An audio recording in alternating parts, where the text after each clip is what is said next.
It's a wonderful time because I get to introduce you to motivational, inspirational, wonderful people in our community who are making our lives better. People like our own Brian Goddard. And he joins us from his car. Brian, where are you going?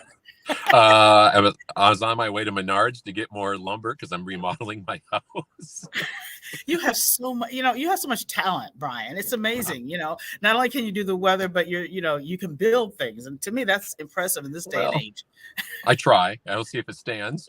Well, well, I can't do anything, so it always impresses me. But something else that really impresses me is the fact that you have done the Fight for Air climb, sponsored by the American Lung Association for the past 9 years. Yes, I think the first five of them were with George. Remember George and Courtney? They were the Yes, that's initial, and right. then they asked me to step in. I think Steve Shamrez did it a few years with me as well, and I'm just honored they keep asking me back every year.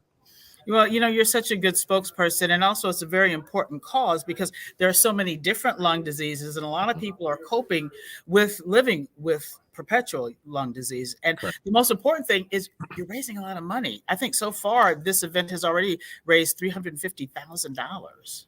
That's crazy. We were just talking. I think for the first 10 years of this, we were the number one climb in the country. I don't know if that's still the fact. I mean, we were beating cities like Chicago, New York, Los Angeles, Dallas. I mean, so it says a lot about this area. Where Milwaukee area is a very giving community, and it just shows year after year. Yeah, and that's very important. And now this takes place this Saturday Mhm. at American Family Field, and anybody who wants to go. Now, how do they get to do they sign up, or if they sign up in advance, Brian? You can do both. You can show up Saturday morning. It starts at 8 a.m. Or you can go to fightforair.org/Milwaukee, and that helps you sign up. I think you have to raise like $75 just to be able to do it, which you can easily do. And it's changed, as you mentioned. It's American Family Field. It used to be at the U.S. Bank Center, which was Yes. with all the people there. It was it's impressive how they packed the atrium there, and then you got the stairwells packed full of people. It's less challenging. So if you're thinking I can't do this, it's less challenging at the stadium for the fact that the stairs aren't so steep. And you also get to go up and down, where at US Bank, you were just going up. Yes. So you're Yeah, kind and of you have a little bit zigzagging of up and room. down. Yeah, Yes. no, that's nice. And I understand the views are beautiful once you Oh, absolutely. climb up there. Yeah, and the roof will be closed, I'm guessing, because it's going to be in the 30s on Saturday morning. So, Okay. but it can get pretty hot and sweaty in those staircase at US Bank. So it's much cooler and more comfortable and more space at the stadium, which will be very nice on Saturday. Yes, and anybody, I know you have legions of fans, Brian. So I know if anybody wants to go and see you and walk with you or climb with you, I should Yep. say. And you told me you did it twice last year. You went up twice. Yeah, one year I did it 4. I don't go with a set time to go. I just go and I shake hands and talk with people, and then they're like, "Hey, why don't you join our group?" Because people go in groups. They're very inspired. They're doing this for someone that either passed away Yeah. from lung disease, or last year I met a lady and her family who is struggling with she had lung cancer, and she's struggling with breathing from this, and it was her goal to make it to the top. And this was 2 years ago. Excuse me. We were still at the U.S. Bank Center, and she's like, "Would you climb with me?" I said, Oh, absolutely. It took us about 40 minutes. So some people try to do it as fast as they can. Some people are doing this because it's a challenge for them physically. Like they're very athletic and they want to see how fast they can do this, how many times they can do it. And then there's times like this lady I met who just wanted to make it to the top. And I'm telling you, there were times we get to a landing and she's like, I can't do this anymore. And I said, we're going to just stop. We're going to rest, and we're going to keep going. And it took us, like I said, 40 minutes, where some people take 6 minutes. And we got to the top, and I thought there were a few times she was going to punch me. But we got to the top, and she gave me this bear hug and just said, thank you for pushing me. And her family was at the top waiting, thinking, what happened? Where are they? Where are they? But I said, let's just take our time. You want to do it? There are people that do this with oxygen tanks. They are carrying their oxygen tank with them. They just want to be able to try to say they did this. And so it's very inspiring. It's inspiring watching people do it 6 times in an hour because they're so athletic, but then it's also inspiring people who are just they're fighting for air. And that's why it's called Fight for Air Climb.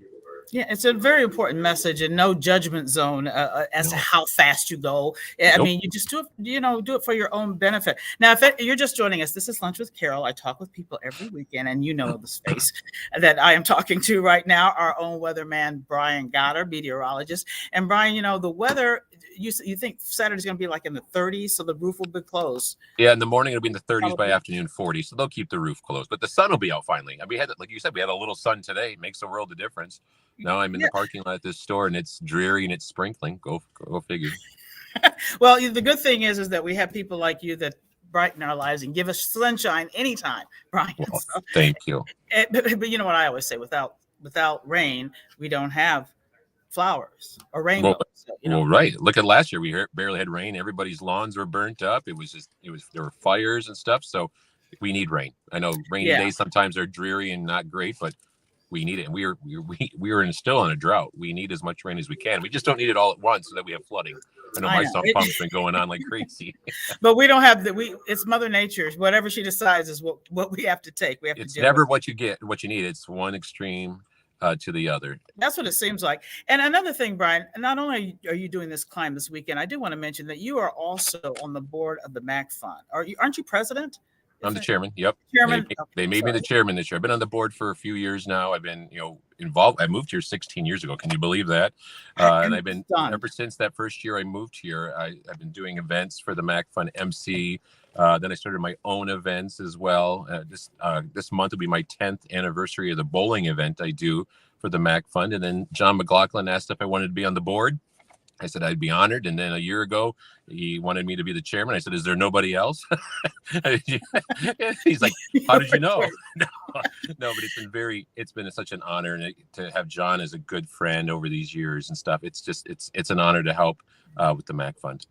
Yeah, and it's good to have people, uplifting the community and really getting involved and doing the grassroots work. It's more than just being on the surface and saying, "Okay, I support you." So, and Brian, you're always right in the thick of things, and that's why we just adore you and love you. So now, a quick little forecast for us.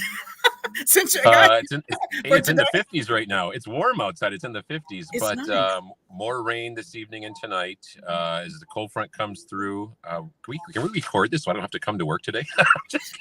We'll just rerun this later. I didn't mean to make you work before you go. No, this is good. Can we just record this like what they do in San Diego? No, and then we could see some snowflakes overnight tonight and tomorrow morning. And then rain off and on tomorrow with highs near 40. Same for Friday. So the next 2 days are cold, windy, messy. If you see any snow, it'll be a dusting. So it's just to say that we're seeing snowflakes. My wife's sitting next to me. She's just like shaking her head like she was down in Florida helping her parents down there. And I told her a week and a half ago, don't come home. It's miserable here. And she's like, and since I think she's had 20 minutes of sunshine since she's been back for a week and a half. It's just not been a very pretty spring so far. Yeah, but you know what? It's about your attitude. I feel that life can be beautiful, and I love stormy weather, cloudy weather, snowy weather. You and I always talk about that. My parents thought I was weird. I love those gray, windy, dreary days. There's just something about them. I don't know. I do too. My husband thinks I'm weird too, so maybe our spouses should get together and talk about how weird we are. Because Mark is all about the sun. He's all about the sun and the warm. But, I take what I can get. Well, Brian, thank you so much. I know you're getting ready to go do errands. And tell your wife, I'm sorry to bother you in the middle of your fine. Are you fine?